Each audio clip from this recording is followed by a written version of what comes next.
Hello বন্ধুরা, সবাই কেমন আছো? আশা করি সবাই ভালো আছো, আমিও ভালো আছি। আজকে আমি কচি কলা গাছ দিয়ে একটা রেসিপি করবো, তো তোমরা দেখতে থাকো রেসিপিটা আমি কী করে করি। ভিতরে সাদা অংশটা নিয়েছি, এবার আমি সুন্দর করে এটা কেটে নেব। কলা গাছের এই অংশটা এটা আমি সুন্দর করে ধুয়ে নিয়েছি। দিয়ে দেবো পরিমাণ মতো লবণ,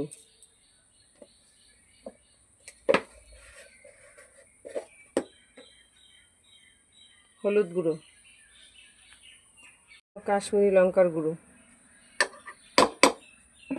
লঙ্কা কুচি, ধনেপাতা কুচি, দিয়ে দেবো অল্প একটু জোয়ান, 1 চামচ বেসন, দিয়ে দেবো একটা মুরগির ডিম, 1 চামচ কর্নফ্লাওয়ার। এবার আমি সুন্দর করে মেখে নেব। দিয়ে দেবো পরিমাণ মতো সয়াবিন তেল।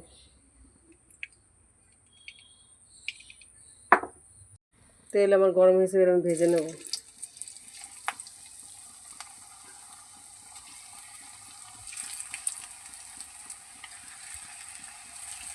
আমি একইভাবে ভেজে নিয়েছি, এবার আমি তুলে নিয়ে তোমাদের দেখাচ্ছি।